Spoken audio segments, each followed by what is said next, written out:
بسم اللہ الرحمن الرحیم. السلام علیکم. اقرا حفاظ سیکنڈری اسکول پشاور زون. جماعت ہفتم مضمون اردو میں آج سبق نمبر 3 نظم نعت کی تدریس کرائی جائے گی، جس کے شاعر کا نام ہے الطاف حسین حالی. بچوں، آپ جانتے ہیں کہ ایسی نظم جس میں حضور صلی اللہ علیہ وآلہ وسلم کی تعریف و توصیف بیان کی گئی ہو وہ نعت کہلاتی ہے. بچوں، نظم نعت کے شاعر ہیں الطاف حسین حالی. آپ کو اردو کا پہلا تنقید نگار مانا جاتا ہے. آپ کی ایک مشہور نظم ہے جس کا نام ہے مد و جزر اسلام. یہ نظم مسدس سے حالی کے نام سے مشہور ہوئی. بچوں، مسدس کا مطلب ہے 6 مصروں والی نظم. بچوں، اسی نظم کا کچھ حصہ آپ کے نصاب میں شامل کیا گیا ہے جس کا عنوان ہے نعت. نظم کے اس حصے میں بعثت نبوی یعنی کہ حضور صلی اللہ علیہ وآلہ وسلم کے رسالت کا زمانہ بیان کیا گیا ہے. نظم نعت، سب سے پہلے الفاظ کے معنی. الفاظ ہیں بر لانا، پوری کرنا یا پورا کرنا. ملجا، پناہ ملنے کی جگہ. ماوا، جائے پناہ، جائے بھی جگہ کو بولتے ہیں. بد اندیش، برا چاہنے والا. شیر و شکر، بہت دوستی ہونا. نسخہ کیمیا، نہایت مفید طریقہ. کرنو، صدیوں پر پھیلا زمانہ. موجے بلا، طوفان کی لہریں. آئیے اب نظم کی تشریح کی جانب چلتے ہیں. نظم نعت. بچوں، جیسا کہ آپ کو بتایا گیا کہ یہ مسدس نظم ہے کیونکہ اس کے ہر بند میں 6 مصرے موجود ہیں. اس نظم میں حضور صلی اللہ علیہ وآلہ وسلم کی رسالت کا زمانہ بیان ہوا ہے. اشعار کی وضاحت ہے. پہلے بند میں ہے وہ نبیوں میں رحمت لقب پانے والا، مراد غریبوں کی پر لانے والا، مصیبت میں غیروں کے کام آنے والا، وہ اپنے برائے کا غم کھانے والا. فقیروں کا ملجا، ضعیفوں کا ماوا، یتیموں کا والی، غلاموں کا مولا.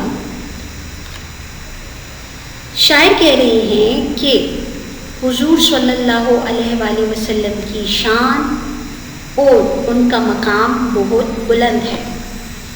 اسی مقام کو بیان کرتے ہوئے کہہ رہے ہیں کہ نبی کریم صلی اللہ علیہ وآلہ وسلم کو اللہ تعالیٰ نے تمام دنیا، تمام جہاں کے لیے رحمت للعالمین کا لقب دے کر مبعوث فرمایا، اور یہ لقب پہلے کسی نبی کو نہیں دیا گیا تھا.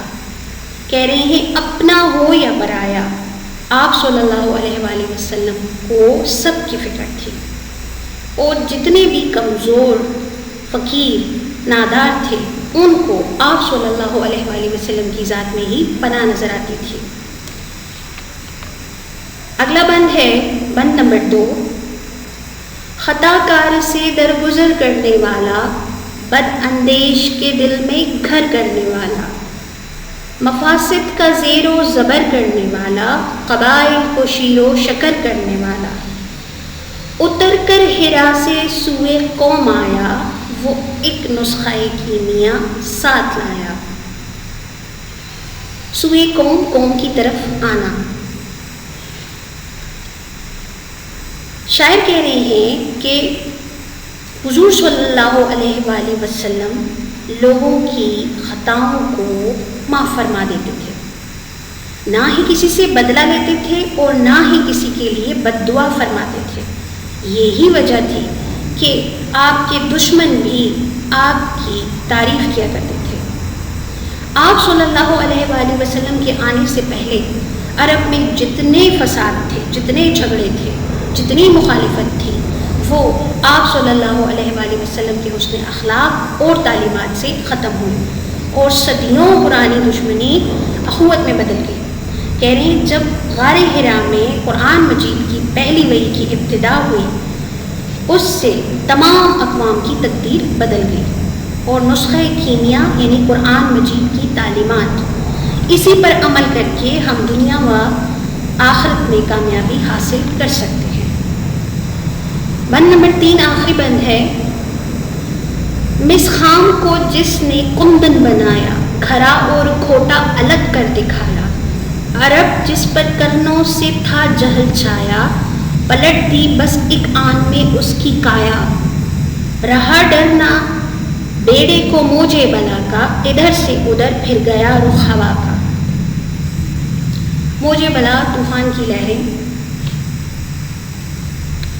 شاعر کہہ رہے ہیں کہ وہ اقوام جو صدیوں سے ایک دوسرے کے خون کی پیاسی تھی، آپ صلی اللہ علیہ وآلہ وسلم کی تعلیمات و تربیت سے وہی اقوام اخلاق کے اعلیٰ معیار تک پہنچ گئی اور ان کی سوچ و عمل میں کسی قسم کی کوئی ملاوٹ نہ رہی، گویا وہ ایک کندن یعنی خالص سونا بن گئے۔ آپ صلی اللہ علیہ وآلہ وسلم نے اچھائی اور برائی کو الگ الگ کر دیا، عرب کے اندھیرے ختم ہوئے اور مسلمان حق کی ایسی کشتی میں سوار ہوئے جسے باطل کا کوئی ڈر و خوف نہ رہا، اور حق کی جیت ہوئی جس کی وجہ سے ہر طرف پیار و محبت کی ہوا چلنے لگی۔ اشعار کی وضاحت کی آپ کو سمجھ آ گئی ہوگی۔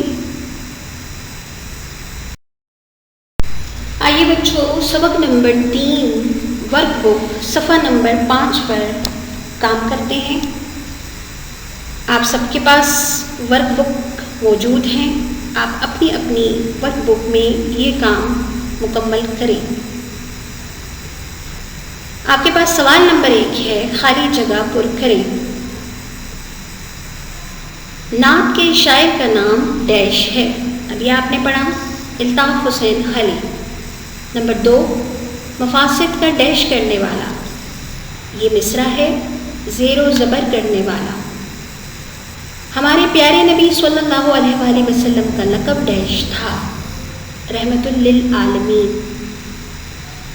اگلا مصرع میں کہہ رہی ہے وہ ایک نسخہ ڈیش ساتھ لایا، ابھی آپ نے پڑھا کیمیا۔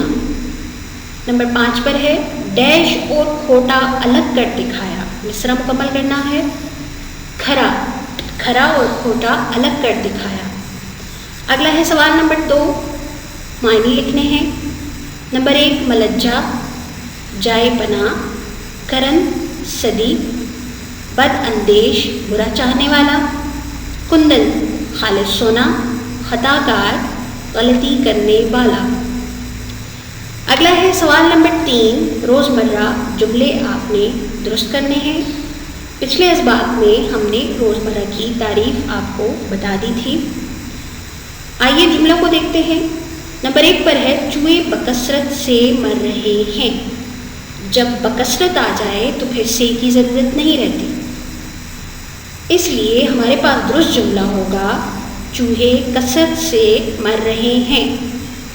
اگلا ہے نمبر 2، اس نے یہ کام کرنا ہے، ہمارے پاس درست ہے اسے یہ کام کرنا ہے۔ اگلا صفحہ ہے صفحہ نمبر 6 جس پر روزمرہ کے باقی جملے ہیں۔ جملوں کو دیکھتے ہیں۔ جملہ نمبر 3 ہے وہ سب سے بعد میں آیا، درست جملہ ہے وہ سب کے بعد آیا۔ اگلا جملہ ہے وہ 3-5 روز سے بیمار ہے، اس کا درست روزمرہ ہوگا وہ 3-4 روز سے بیمار ہے۔ اگلا ہے سوال نمبر 4، مرکب اضافی کہہ رہے ہیں کہ جب 2 الفاظ آپس میں حمزہ زیر یا کا کے کی کے ذریعے ملے ہوں تو اسے مرکب اضافی کہتے ہیں، جیسے نظارہ بہار، نظارہ بہار، ہا کے اوپر حمزہ آئے گی تو ہمارے پاس یہ ہے مرکب اضافی، اگلا ہے بادِ بہار، بادے، دال کے نیچے زیر آ رہی ہے، بادِ بہار۔ اگلا ہے درد سر، دال کے نیچے زیر آ رہی ہے تو ہمارے پاس مرکب بن رہا ہے۔ اگلا ہے گلاب کا پھول، کا ہمارے پاس جو ہے حرف اضافت ہے تو یہ مل کر مرکب اضافی ہوا۔ آپ کو کہا جا رہا ہے کہ نعت سے مرکب اضافی تلاش کر کے لکھیے۔ کچھ الفاظ ہم نے تلاش کیے ہیں، باقی کے آپ تلاش کریں گے۔ ہمارے پاس پہلا لفظ ہے سوئے قوم، دوسرا ہے نسخہ کیمیا، اگلا ہے مس خام۔ بچوں اگلا سوال نمبر 5 آپ نے نوٹ بک میں کرنا ہے۔